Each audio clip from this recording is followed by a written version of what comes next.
ubugingo twongeye kubasuhuza mu izina rya Yesu Kristo w'i Nazareti. Umunsi mwiza Uwiteka yongeye kuduha kugira ngo dusangire ijambo ry'Imana, ariko muri bwa buryo twumva ubuhamya. Nk'uko mubibona kuri kamera, ntabwo ndi jyenyine, mfite umutumirwa. Nagira ngo tumwakire muri studio zacu. Turagushimiye kubona wahageze. By'umwihariko numva nishimye cyane, ari inshuti yanjye y'urugendo rw'agakiza. Biraryoha rero iyo muhuye mukicara mukongera kuvuga Imana nyuma y'igihe gitandukanye tugenda duca mu buzima. Nitwa Niyongere Francine, ndakijijwe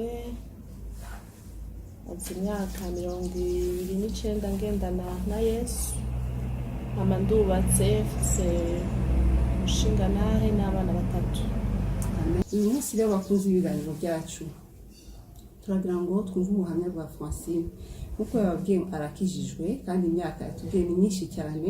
Hari byinshi cyane umuntu aba yarabaye mu byinshi, ariko uyu munsi tugiye kujya ku cyiciro kimwe cy'igitangaza Imana yamukoreye. Kumara iyo myaka biragaragara ko wakijijwe ukiri muto cyane. Wari ufite imyaka ingahe Francine? Nari mfite imyaka 12. Ntangura gukorera Imana mfite imyaka 13. Ni ukuvuga ngo ikibanza cy'Imana mu buzima bwawe cyari kimeze gute? Kumva ari myinshi cyane, wakoze iki mu myaka yose? Jewe nkikizwa, nakijijwe numva nari muto, mugabo nari numva afise inyota y'Imana, afise ibibazo muri jewe ntusigura. Numva muri jewe hariho inyota y'Imana. Nkumva ntanguye kugira ibibazo, kubera iki ndiho, umuntu abaho kuki, umuntu iherezo ryiwe niki, bituma ivyo bintera kurondera impamvu y'ivyo. Menya Imana, numva ivyo bibazo biraheze. Hama maze gukizwa, numva ubuzima bwanje bushaka gukorera Imana, numva no kwiyegurira Imana, numva ni byinshi muri jewe, numva ndabifitiye igishika. Ivyo nakoze sinobiharura, n'uno munsi ndacakorera Imana. Icambere nanywanye n'Imana kugira ngo Imana ishobore kunyoriyanta aho noja vy'ukuri. Nakoreye Imana mu kuririmba, nakoreye Imana natanguye nkora ibikorwa bitandukanye, mugabo ngenda nditora heyema ico numva umutima wanje urongowemwo, aho mpemu yera ndongorera. Narabaye mu protokole, nakoze ibitandukanye, ariko gushika no musi ico novuga natevyemo cyane ni mu buryo bwo gutazira Imana, kuririmba. Amen. Kwiramya no kwihimbaza. Francine, biragaragara ko nta mvune nyinshi wagize, kubera tugiye ko wakunze Imana hakiri kare, ariko nkafite ikibazo ariho tugiye kuganisha uyu munsi. Niki cyagutunguye kumva ese birashobora kumva nk'umwana w'Imana cyangwa se umuntu akijijwe yamenye Imana nkiri mutoya? Ushobora kutubwira none kugira ngo tutangire kubasabira. Muri ico gihe nkikizwa, hari ijambo kera cyane umukozi w'Imana yigeze kuvuga ahantu, aravuga ngo iyo umuntu akijijwe ari muto asaza afise inkovu nke. Iryo jambo ryaranzigamye kandi ryabaye nkiri umutima wanje wararyakiriye, ndarigenderako by'ukuri. Novuga ngo hari bikomere canke hariho ibyago bitashikiye muri ico gihe, ariko aha mu nyuma haraciye imyaka 2 nagize ikibazo c'uburwayi. Kiza ari ikintu gikomeye kiremereye, ariko ico nkundira Imana, ijambo ry'Imana riravuga ngo nta na kimwe kidushikira abagororotsi Imana itabanje kutwibira ibanga, itabanje kubitubwira mbere. Nagize ama message y'abantu batandukanye batazinanye, bampa message yo kuvuga ngo hariho bambonamo mu kintu umengo c'urupfu, babona nagize ikibazo gikomeye. Ico gihe cyose babimbwira sinatahura ururimi bavuga, sinumva ico bambarira. Hama ubwanje jenyene ndi jenyene nkaguma numva ibibazo muri jewe bimbwira ngo mbega wo umva inkuru mbi wovyifatamwo gute, nkaca niyumvira inkuru mbi yoba isa gute, yoba imeze gute. Nkagerageza kwiha example, havuga none habaye iki inye sinoba ndo wa mbere nohaca, nimba ari ingwara ndafise Imana yonkize. Ivyo bibazo bikaza muri jewe nkishura. Rero mu nyuma niyo haje kuza ikibazo rero c'uburwayi nagiye kumenya kiremereye c'ingwara ya cancer.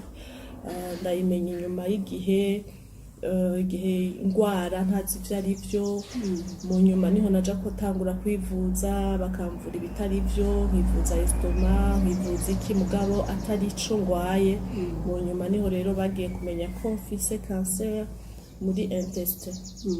Rero maze kubimenya numvise umenga vya bibazo nariko ndibaza mu mutima ntazi igituma, naciye mvuga nti ko mfise Imana aha birashoboka ko ndengana.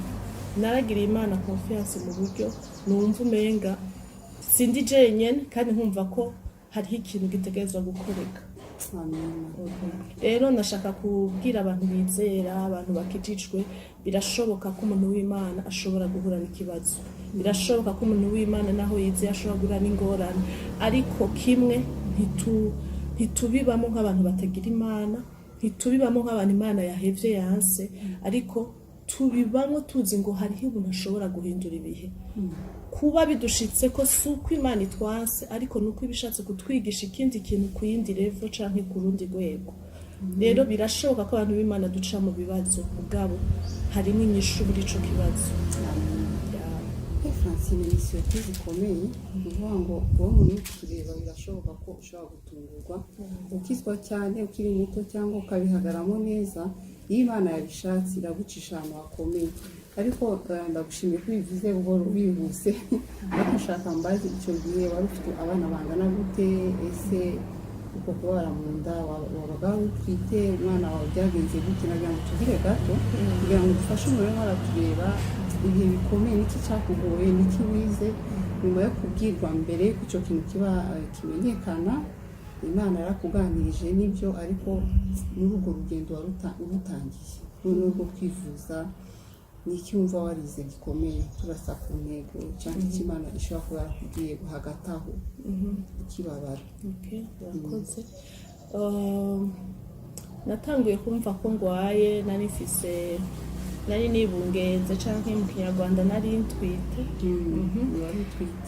Nari mfise inda y'amezi 5, niho natanguye kumva durere iri mu nda, durere yitwa ko nenga ije iza ikubita nk'ikaze. Rero nkaca nibaza swate ni estoma, nkibaza ngo nikindi kintu, hamwe nkibaza ngo ni n'umwana yoba anteye umugere abujije mu nda.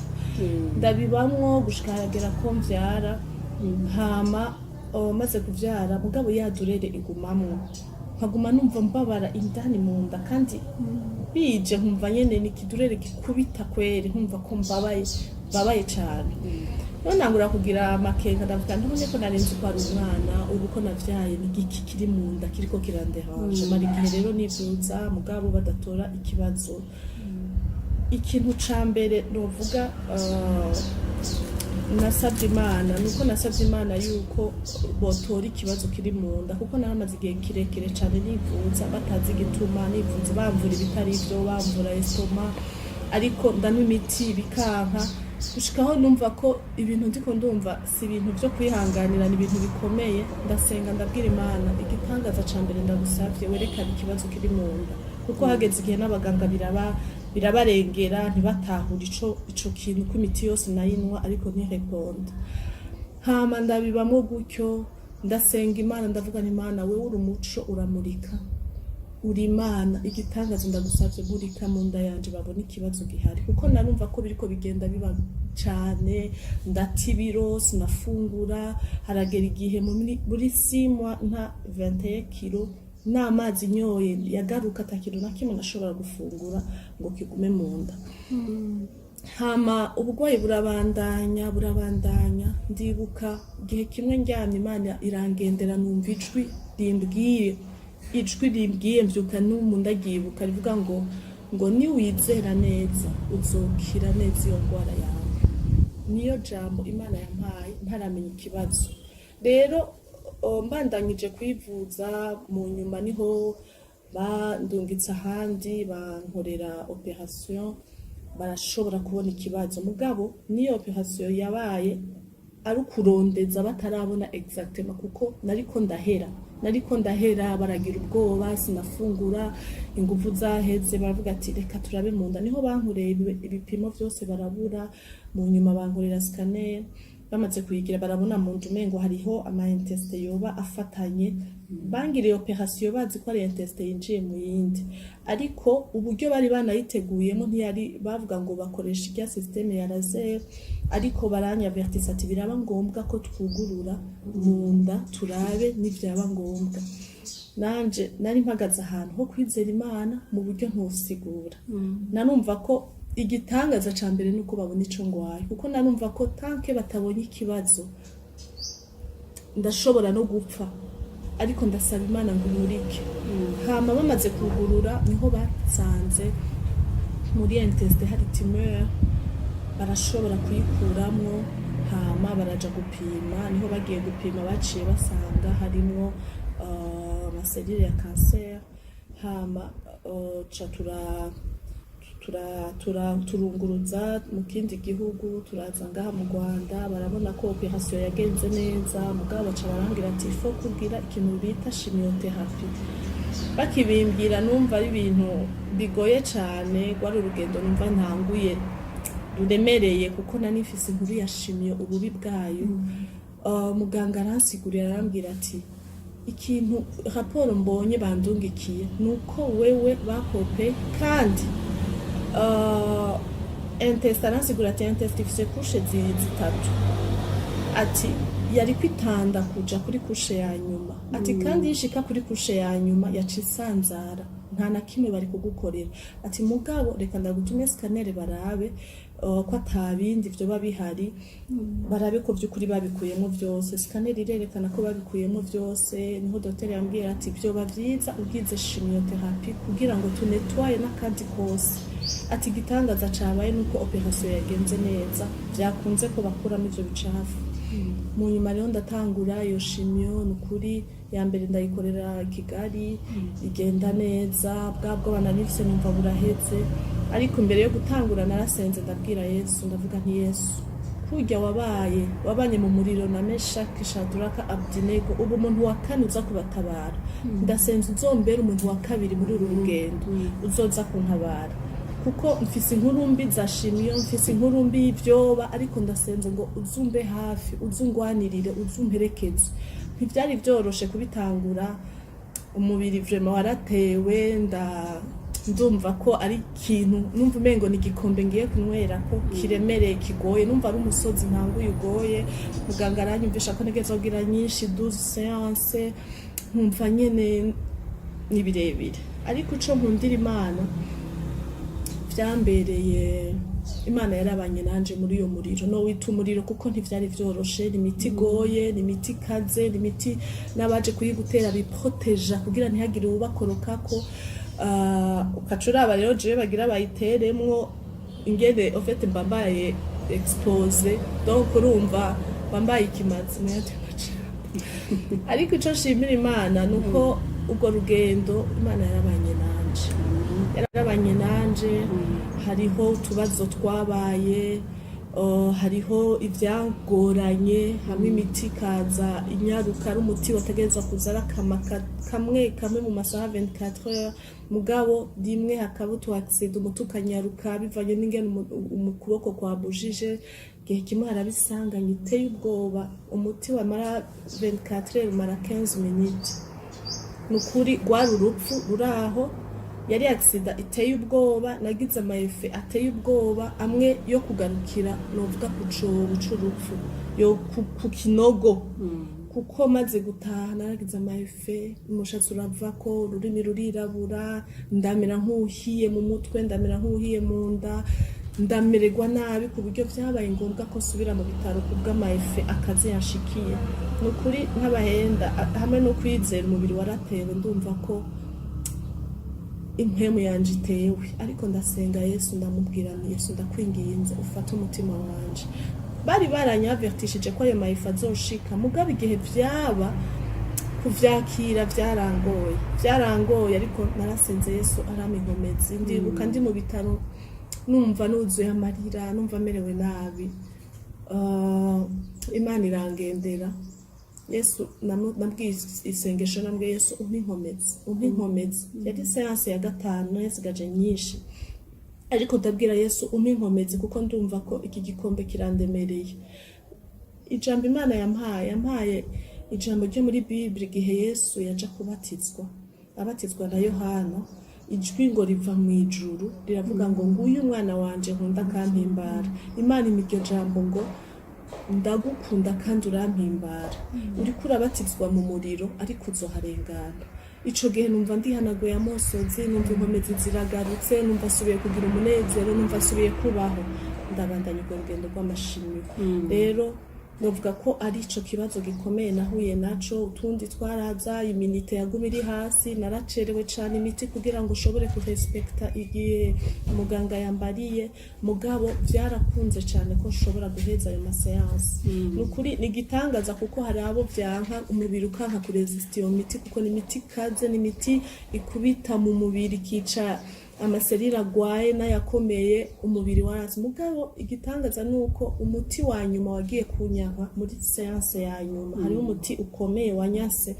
Abaganga baravuga ati Imana ishimwe ko ukwanse ku munota wa nyuma, kameme ico twakoze twarakoze, warashoboye kugira efficacity. Numvaga ntashaka kuvuga, ariko ikintu ushimye mu byo uvuze ni uko wari ufite wari umuntu w'Imana kandi wakunze inama z'abaganga.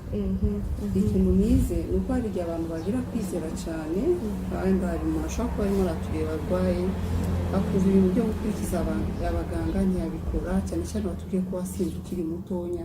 Ariko inama nkuyemo cyangwa icigwa nize ni uko wemeye inama z'abaganga ujya kwivuza kugeza ku munota wa nyuma, ukavuga uti reka Imana yanjye ikorane n'abaganga. Ubwo ni ubutware cyane numva nshimye, kandi numva nawe ushobora kugira inama inshuti yawe, cyangwa niba urwaye ufite icyo kibazo ugire ukwizera ariko ukoreshe n'ubwenge Imana yahaye abantu. Amen. Ariko nagize ikibazo, ndashaka kubaza inguvu wazikura he apa kuba warasenze? Ndumva ko watubwira aho hantu icyagutera imbaraga n'ibyiza wabonye. Turakoze. Ikintu novuga cankomeje ca mbere, ndashimira cyane umuryango wanje. Imana yampaye umushinga ntahe ashigikira mu bihe bigoye. Umuryango wawe, famiye, wabonye umugabo yakoze umushinga ntahe yaransengeye, yarangwaje, yarambaye hafi. Nukuri yarizeye cyane ku ruhande rwanje. Yaragize ibihe byinshi cyane byo gusenga, nkabona ko ntasenga gusa ariko aranshigikiye. Urugendo nagenze nko ruremereye twarugendanye hamwe, ntiyigeze ndeka. Ibyo biri mu bintu byanteye inkomezi, byampaye gushobora kubandanya. Yaranshigikiye vraiment, ndakimushimira. No kuba mu bana nama ndiko ndagenda mu bitaro, ariko yarasigarana urugo, yarashobora kujera abana, gusigarana ibyo mu rugo, yaramperekeza kwa muganga. Ndashima Imana kuko iyo ataba hafi vyari kungora, ariko yarashoboye kujua hore zibiri absence yanje, arakora n'iy'ubupapa, arashobora gukuvra ico kintu nari kumva ko aho ntari biriko bigenda nabi. Kandi ndashima Imana ko ari umugabo yizera, naramubona mu kwizera, kandi ivyo vyaratuma nanje numva binduza mu kwizera. Yaransengeye kenshi ku buryo ndavuga nti Yesu nukuri mwishure Yesu, umubere inyishu, umubere intahe, kandi Imana yarabikoze. Ndashima Imana kubwiwe. Rero ikindi cankomeje nuko kuntu ama etape yose nagenda ndacamo aremereye. Nukuri kenshi Yesu yamafise icambwirako. Nta na rimwe nigeze numva umutima wanje uri wonyene, nta na rimwe nigeze numva mu buryo bw'impwemu umenga Imana iri kure yanje. Narasanta cyane presence y'Imana mu buzima bwanje, narasanta cyane ko Imana iri ku ruhande rwanje. N'igihe byashika nkumva umubiri urakubiswe, nkumva ndarushe, nkumva ntibiko bigenda neza, nama ndonka ijambo rinkomeza, nama numva ukubaho kw'Imana, nama ndonka ama message anyuzuza inkomezi. Rero ndashimira umugabo igende yambaye hafi mu kwizera no mu buryo bwo kungwaza. Ndanashimira cyane ngene nabonye urukundo rw'Imana biciye mu bantu. Nukuri abantu novuga ngo baranyikoreye, sabo mu gihugu kimwe, novuga ngo isi yose baransengeye, baranshigikiye. Muri iyi ngwara ikintu novuga gikuru nizemwa, narabonye urukundo rw'Imana biciye mu bantu. nukuri abarongozi banje mw'ishengero barafashije kwizera, barambaye hafi mw'ishengero, barambaye hafi mu buryo bw'amafaranga, mu buryo bwo presence zabo. Igihe cose ndagwaye nta na rimwe umushinga yigeze agemura. Barakreye groupe yo kumusengera no gufata mu minwe ico kibazo, barangemurira, bambaye hafi mu buryo butari buto, ku buryo ivyo n'ibindi bintu Imana yakoresheje kugira ngo inkomeze. Ndashimira cyane umupasiteri wanje, nukuri umuntu w'Imana, ntaco atakoze kugira umutima wanje ukomere, ntaco atakoze kugira umutima wanje ubandanye kwizera Imana, ntaco atankoreye. Nukuri message ziwe zaza buri munsi, yaramenya aho ngeze, yaramenya ko ndi mu bitaro, yarambaye hafi. Ndashima Imana mu buryo Imana yaciye mu bantu. Ico ni ikintu Imana yakoresheje kugira ngo numve inkomezi z'Imana muri jewe. Twagira inama rero umuntu ari muri ibyo bihe, cyangwa kubera ko hano mu isi twaba dufite ibintu dutungura, muri make ushobora guca mu bihe bigoye, ariko akaba ari igihe Imana igiye kukwereka urukundo ruba mu bantu. Imana ishimwe ko ntigeze mufite ibintu negatifu wabayemo, cyangwa se kugira attitude yo kwitotomba, kudaha abantu umwanya, kuko hari abantu barwara bakagira imishiha, bakigizaho abantu, bakumva ntibashaka gutega amatwi Imana. Mu bintu byose wavuze numvaga bakumva Imana. Imana ihumugisha umutware wawe. Ndumva wari ufite n'ububebe, ibyo byose numva byitwararitse. Hari igihe rero haza indwara ziza guhesha Imana icubahiro. Francine, ndashima Imana ku muryango wa kabiri bize kugira itorero bigira umumaro. Amen. Kuko n'umuryango wundi wa kabiri Imana ibiguhaye. Ndashima Imana ko bahabaye koko, kandi ibyo byose ikindi ushobora kongeraho ni imbuto wagiye ubiba. Warakoreye Imana uri muto, ni ngombwa abantu bagira uwo mutwaro, bahaguruke babikorera, ariko ni ubuntu bw'Imana, kuko hari n'umuntu ashobora ibintu. Kandi ndashima Imana rero aho bigeze. Ariko ubu nkurebye umuntu usa n'umuntu atarwaye, ndagira ngo tubwire mu ijambo rimwe ikintu wabwira Imana kuri bijya bihe bibabaje, mbere yuko tujya mu gisubizo. Niki ushobora kubwira Imana cyangwa wumva ushaka kwibwira nk'uwavuye hariya hantu hirabura, waraciye mu gikombe cy'igicucu cy'urupfu? Ijambo rimwe. Ijambo rimwe, ikintu nabwira Imana ni uko nimba uno munsi ndiho, ni uko yahisemo ko mbaho, kuko ibyari kunyica byari ku nzira kandi biri hafi cyane. Rero ko itakunze ko wumva, numva ari isezerano nagiriye n'Imana. Iryo jambo Imana yanarimpaye ndi mu bitaro. Imana numvise iri kurambwira ngo ndashaka kunyiyegurira kurusha uko wigeze kubikora. Isengesho ryanje canke isezerano ryanje nuko shaka gukorera Imana nk'umuntu mengo azopfa ejo. Shaka kumaximiza iminsi yanje yo kubaho isigaye, kuko ndazi neza ko yanyongeye iminsi kuko ufitiye umugambi, yanyongeye iminsi kuko hari icyo shaka ko nkora, yanyongeye iminsi kuko hari icyo indindiriye ko kuyikorera. Iyaba atacinyiteze ko nari kugenda, ariko ubuntu yangiriye bwo gusubira kubaho, hari icyo kifise cyo kuntuma. Rero numva ashaka kubaho ndayikorera kurusha uko nigeze kubikora. Amen. Hasi tubwire rero nyuma y'izo shimwe therapy, nyuma yo guterwa izo shinge, nahe mahirwe wagize peut-être abandi badafise, bashaka kuba barasubiyeyo bagasangamo ibindi. Umaze kuzirangiza zose, nyuma yo kubona Imana, ikiganza c'Imana, ukabona urukundo, tubwire noneho visite yindi kwa muganga byagenze gute? Turangiriza muri ako gace, tubwire ujya gusura ku byagenze, igisubizo cyahavuye. Amen. Ubu mperuka kuronka amaresultat. Muganga twarabonanye arantuma scanner zibiri ya poumon, ya abdominal, ecography abdominale, kugira arabe ko atakantu na gato kasigaye. Arantuma ama examen yo mu maraso kugira ngo barabe mu maraso ko atamigera y'iyo ndwara ya cancer isigayemo. Mu ma examen yantumye hariho imwe yo mu maraso baraba aho iyo ndwara yoba igeze, iva sinye yayo positif ni kuri 0 à 5, ni kuvuga muri ivyo biharuro bigeze ngaho iba ari normal. Bashaka kuraba ko birenza 5 kugira bavuga ati haracarimo duke canke tubandanye shimyo canke bimeze neza. Rero resultat mperuka kuronka ni nziza cane. nziza cyane. Yarambwiye ati muri sikaneri nta n'akantu na gato babona mu nda yawe, barambwiye ati mu maraso nta n'akantu na gato babona mu nda yawe. Yarambwiye ati na bya biharuro twiha do 0 à 5 wowe uri kuri 1.8 bisigura ngo uri kure cyane ya 5 canke yoduga. Arambwira ati n'umuntu atigeze kugwara ari kuri atigeze guca mu kibazo na kimwe bamupimye basanga ari agati ya no ama exemple y'umuntu avuga ati hariho wonze canke umuntu ashobora kumwita bashobora kuba ari kuri 3 bisigura ko iyo 3 iri hejuru munsi yawe wewe waciye muri ico kibazo. Rero mu yandi majambo resultat ni nziza cyane. Yarambwiye ati gushika uno munsi warakize 100%. Ati gusa ico tuzobandanya ama controle pendant 5 ans kugira turabiko atakantu ko subira. Ati mugabo gushika uno munsi bipimo bitwereka ko wakize 100%. Ati ushima Imana ushinga intahe gushika uno munsi resultat ni nziza. Ati ivyo navyo byo gupima ni juste ni ibintu bisanzwe, ni juste turabe ntihagira akantu kazosubira. Ati iyi resultat iri positif. Rero Imana yarankijije ndashima Imana.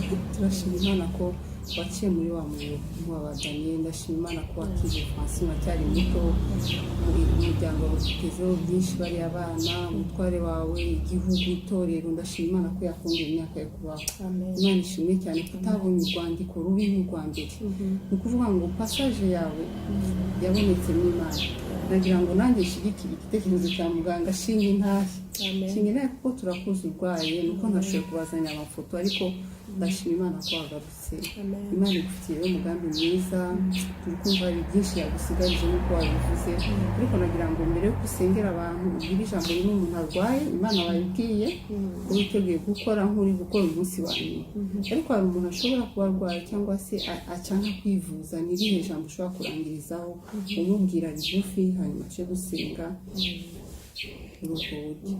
Ikintu nobwira umuntu yoba agwaye canke afite ikibazo canke n'uwo bizoshikira, kwizera ntibisigura kutivuza kandi kwizera ntibisigura kutumva impanuro z'abaganga.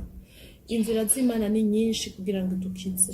Imana irashobora kugukiza utivuje nk'uko yogukiza wivuje. Rero nshaka guhanura abantu bakijijwe surtout canke bafise kwizera twumvire ico abaganga baduhanura, kuko umuntu ashobora kwanka ngo ndizeye mugabo akitiranya kwizera n'ubwoba. Jewe nkitangura kubwirwa shimyo yariteye ubwoba ku buryo nayigiyemwo senga Imana, ariko nari nizeye ko no muri iyo miti Imana ishoboye kuyikoreramo.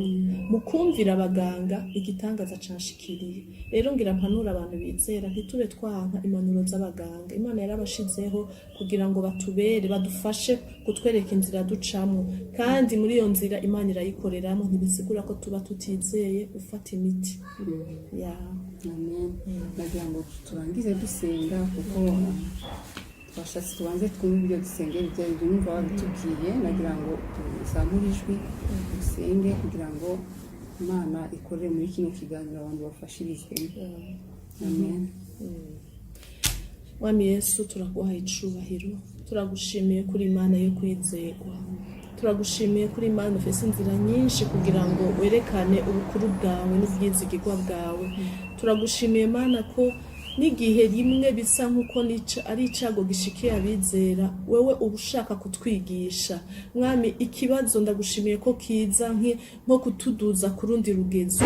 Ndagushimiye Mana ingene wanyigishije kwizera biciye muri iyi ngwara. Ndagushimiye Mana ingene wanyeretse ko birashoboka. Ndasengeye umuntu wese Mana azokumviriza iki kiganiro. Ndasenze Mwami ngo uzumigishe kwizera. Mwami, ndasenze ngo muri iyi ntahe Mwami umuntu wese yoba duta ku bukuru bwawe nuko ubushobozi bwawe amenye kuhora hashoboye mu madomene yose. Uko ukiza gripe niko ukiza cancer, uko ukiza akagwara gato niko ukiza n'ingwara abantu twise nini. Ndasenze Mana ngo uduze ukwizera kwinshi Mwami muri aba bantu bose bazoraba iki kiganiro. Nuri mu kibazo gisa niki, ndamusengeye Mana ngo azagendegwe n'ubukuru bwawe, azatabagwe nawe nkuko wantabaye. Mwami, azabona ikiganza cawe mu bundi bushobozi. Uri Imana ushoboye ndabihamya kuri Imana, ndabishingira intahe kuri Imana. Wewe wakoze ibi n'ibindi urashoboye, n'ibindi uracabikora. Bwa bushobozi bwakuzura mu bapfuye nibwo bukorera muri twebwe.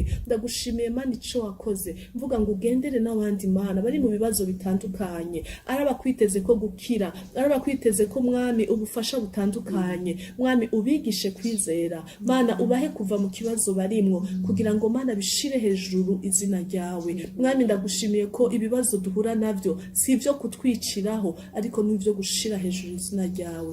Ushigwe hejuru n'ibihe byose mu izina rya Yesu Kristo, amen. Amen. Francine urakoze cyane. Merci. Zongera gutumirize kuvuga ubutumwa. Amen. Imana ibahe umugisha, turabakunda cyane naho ubutaha.